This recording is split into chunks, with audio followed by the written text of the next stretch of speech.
So we'll go with the first session. So the topic is production and operations management. Okay. So we are going to follow this particular book. Already whatever was given in accounting for managers, the same Cengage publishers, and this book is authored by Collier, Evans and Ganguly. Okay. So this time we are going only with one book. So there's no two books or something, only one. So we'll start with why this production management has to be there. What is the importance of production management? And we know that why operations is needed. Okay, though in a business we're going with finance, HR, marketing, and all various fields, the operations play a vital role because the streamline, the scheduling, the production capacity and everything should be managed properly so that the business can run with some profits, with a real vision for which the business is going. So we'll start with first lecture series, what is operations management? It is nothing but the science and art of ensuring that goods and services are created and delivered successfully to customers. So we know that there are two things happening. One is the goods and another one are the services. Right? Both are coupled together. Sometimes the goods and services go accordingly when a company is going to have production and operations together. Or they might go only with services. Okay. So this operation management, it has to be delivered successfully to the customers. The main reason is whatever products are being manufactured or produced, it has to satisfy the need of the customer. Customer is the base, and after doing all the survey and whatever is expected from the customer, it has to be optimized and brought into the business in general. Okay. So the second one is day-to-day management of the process. Right. So when operations are concerned, not only planning for the production, planning for the capacity, planning for the purchase of raw materials or the materials needed for manufacture, they should plan for what kind of process has to be implemented to produce a particular product. Okay, so the process is very important, and what is the process has to be scheduled before they start manufacturing a particular product. So production is very important. The third one is continuous improvement of goods, services and process. So in a business they cannot just stop by producing and selling in the market. They know that there is a survey, they know that what is the need of the customer, they will tap what is the target audience, who are going to be the customers for a particular product. All this is fine. But if they are not going to review or if they are not going to have a continuous improvement on the product or service, then it is going to be a big failure because they are supposed to compete in the market, right? Whatever be it, whether it's going to be a production unit or whether it's going to be pure service. You know what are the pure services are?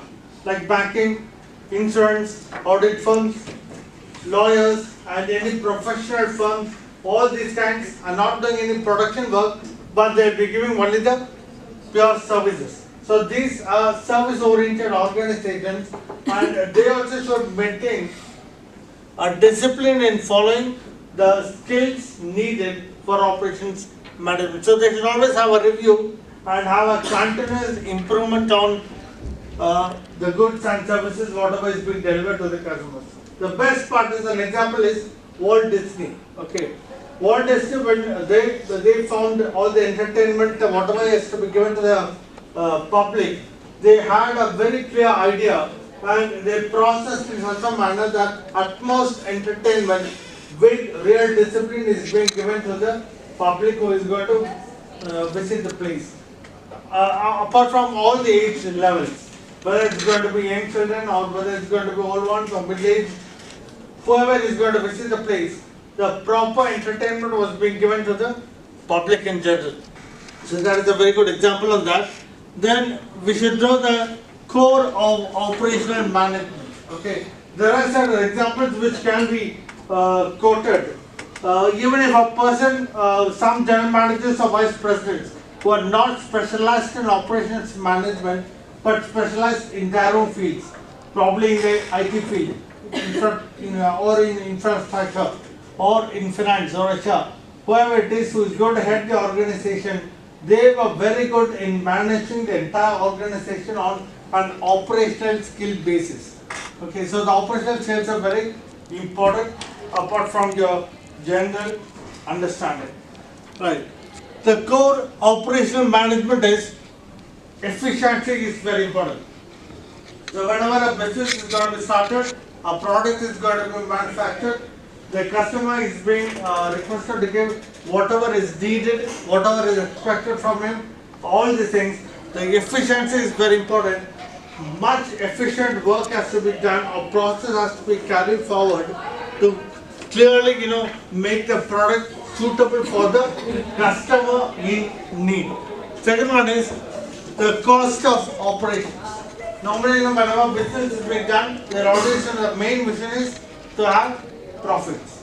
Okay, so to attain the profitability, the maximizing the profits, what the company might do is they either increase the selling price, the sales turnover might be increased based on the customer requirements and based on the target audience.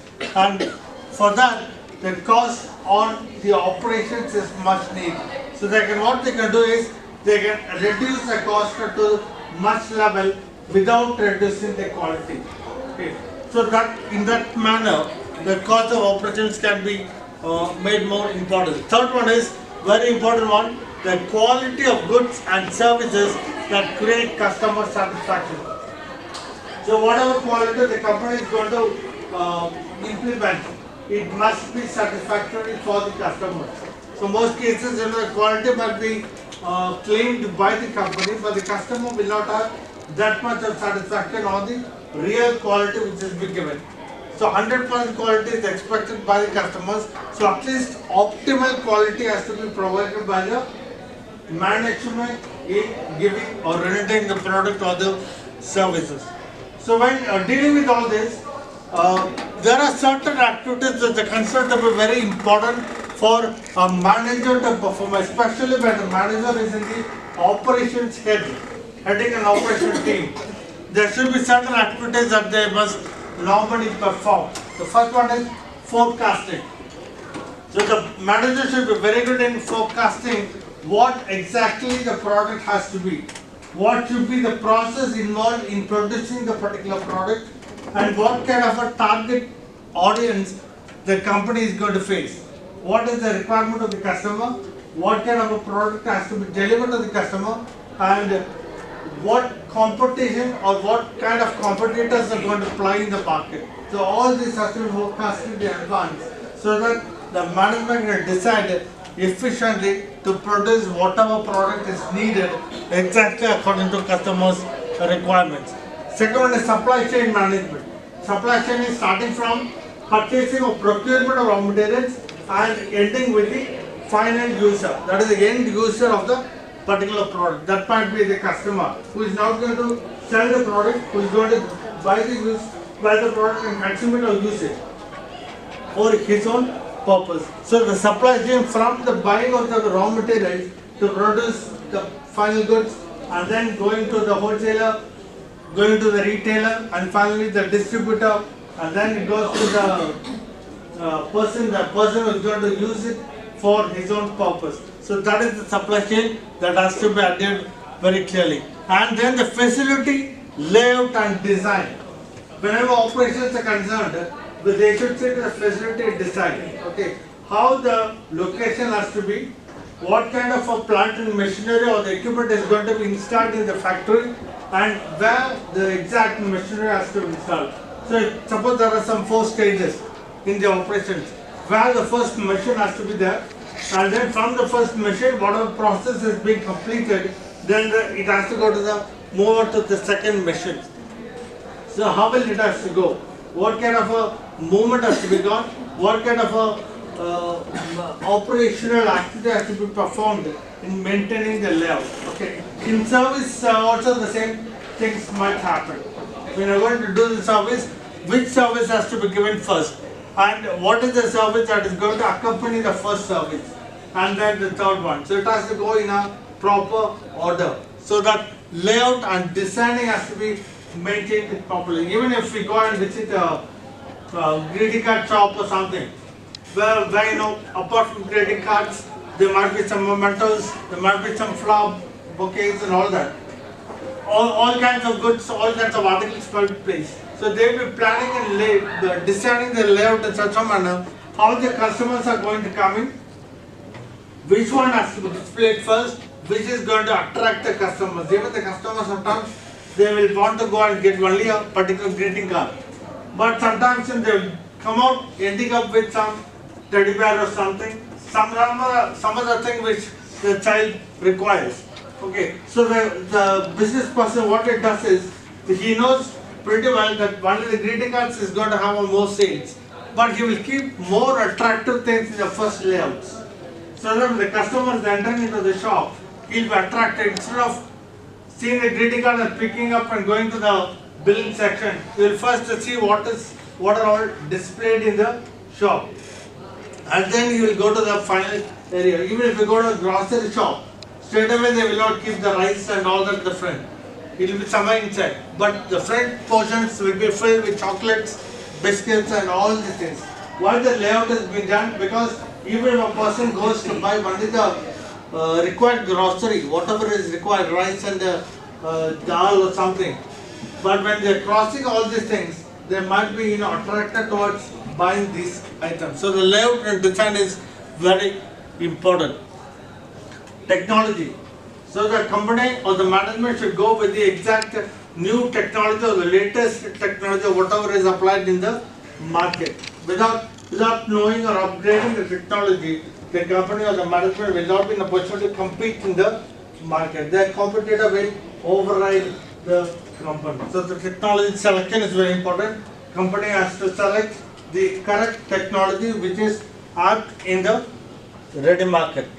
Then quality management, always, TQM is always the total quality management.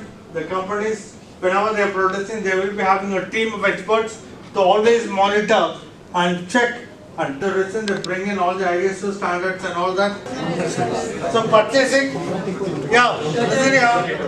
next one is very important one is purchasing. When you go for the purchasing side, they must know what is exactly required, what should be the quantity that has to be purchased, and what should be in store.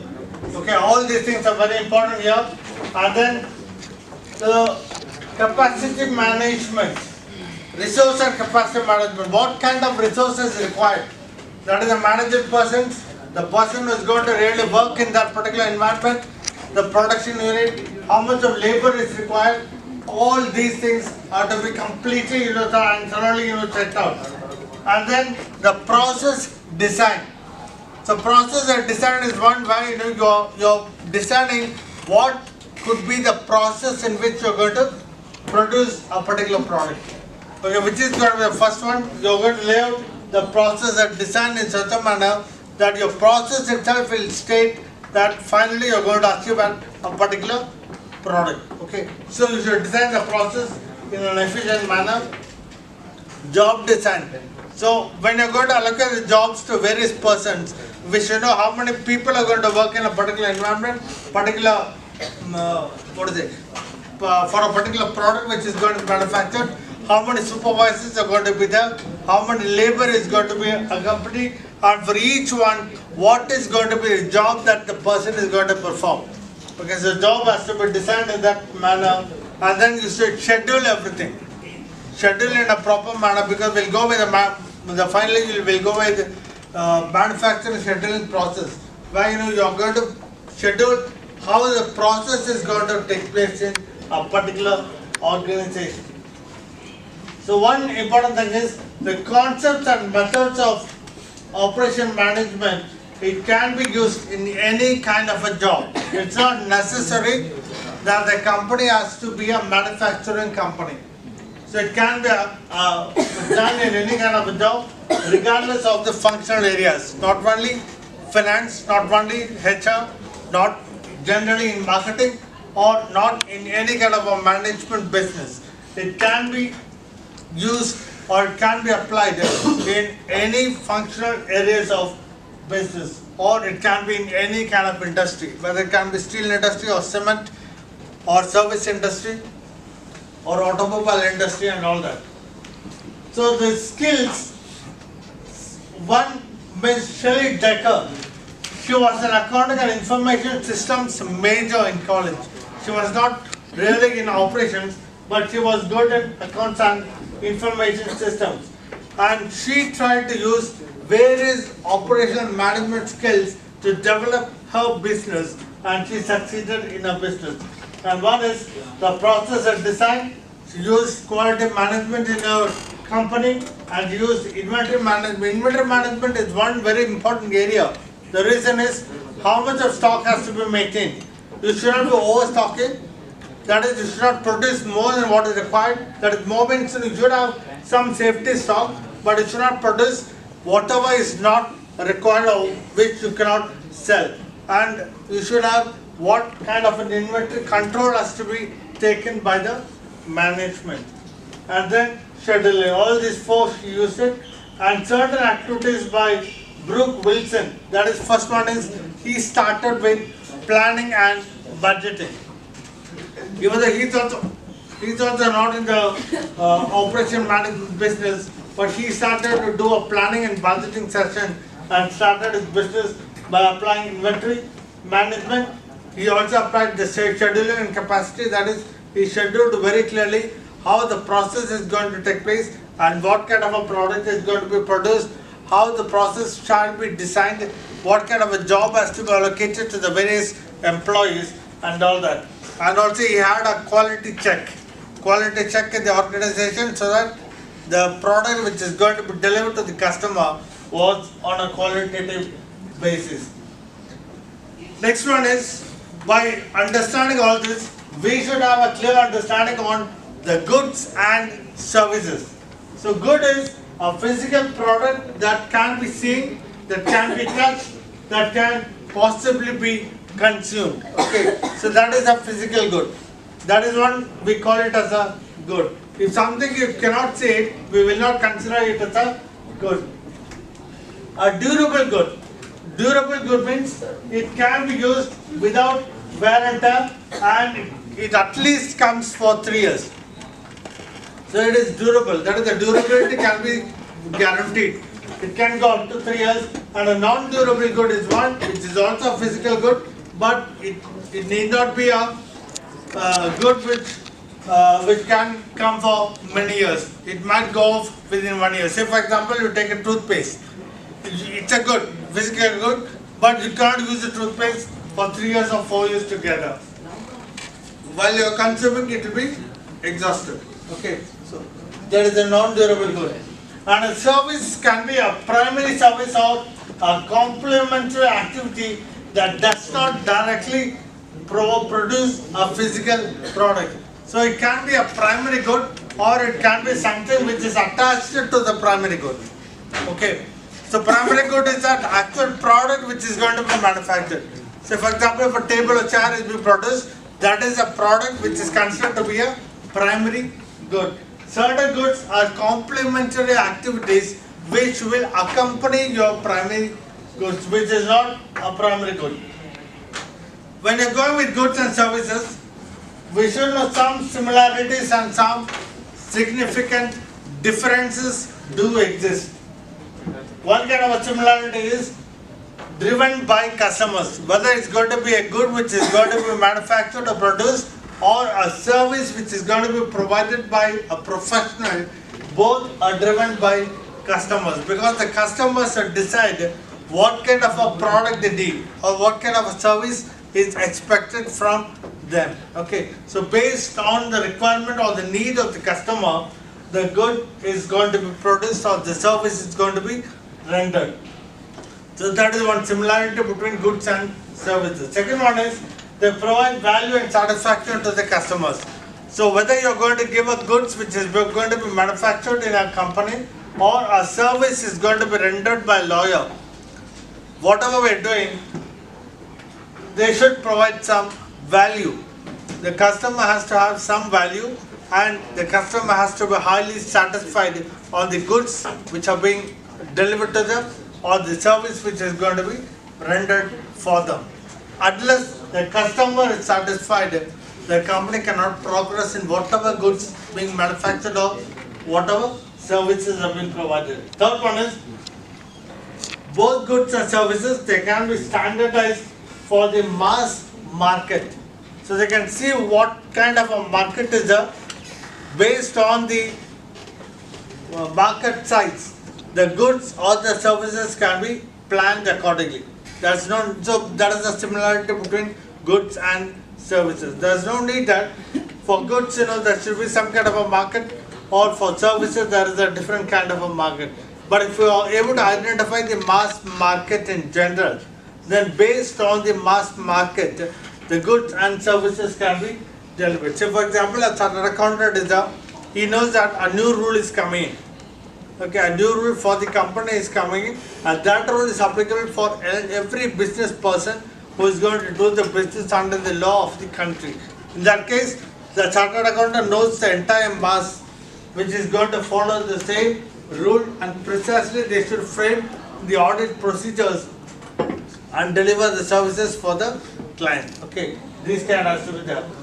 And there are secret differences. Goods are tangible, that is we can see, feel and all that, but services are intangible, which cannot be felt. We can only realize that some service is being delivered for the customer, but that cannot be touched or felt or something cannot be done. So goods are tangible and services are intangible, and customer participating in many service processes. There will be a service encounter. What is the service encounter? Some cases, the customer might come with an encounter with the company management on a particular issue. So we cannot say that whatever services are being delivered to the customer, it will be straight away appreciated by the customer.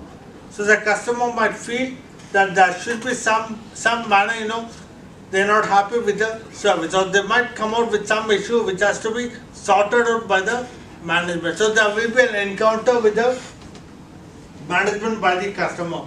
So this will have a moment of truth.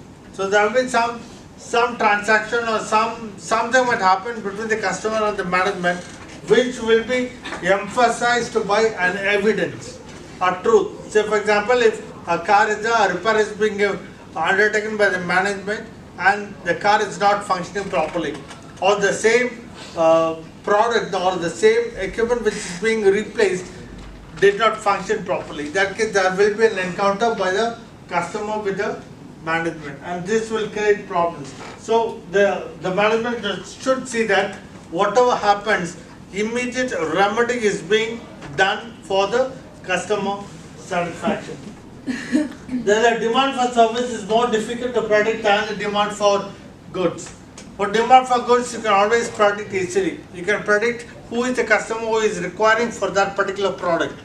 But a particular service requirement cannot be easily identified unless the customer or the client himself comes out with a particular problem and says that I need some suggestions or some solution for this. The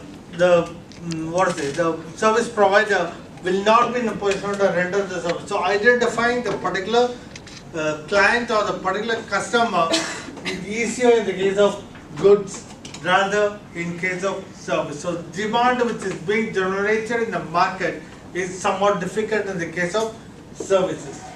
Services cannot be stored.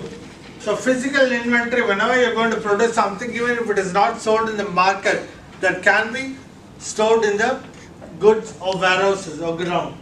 But the services cannot be stored. So it can be, the service provider has to wait till the customer or the client is approaching him for the particular service. And then the service management skills are paramount to a successful service encounter. So whenever a service encounter is coming between a customer and the management, the problem can be sorted out after proper discussion and proper implementation of newer products or service which can be provided. Then two more things are the service facilities, they need to be in close proximity to the customer. Normally whenever you need a service, say for example you need a banking service or need an insurance company or something, or even a post office or a telephone, the customer will easily go and approach whatever service is required by him. Okay. But in the case of goods, the case is something different. The factory need not be in the city itself. They can have a registered office, but the actual production center, it need not be in the city premises. It can be somewhere outside the globe even. You might not even go and visit the factory. The customer might not go and visit the factory. He might be visiting the salesperson or the registered office, but they will not go and visit the factory. So the factory can be, the factory where the goods are being produced can be outside the globe even, but in the services, the service provider should be in the close proximity with the customer. So it should be in the within the city limits. That is one difference. The last one is patents do not protect services. So whenever a product is being manufactured, normally we can patent the particular product, or even the process can be patented, so that others cannot have a copying of that particular product. But the services, normally the law is not protecting the service provider on patenting the services. So his service cannot be patented. A person can give a service, the same service can be given by another person who is also having a technical knowledge on that particular service, or a professional knowledge in that service. So a service provider cannot insist that this service is patented by me, it should be produced only by myself. So services are not being protected by the patenting. Okay. So this session will end up with this.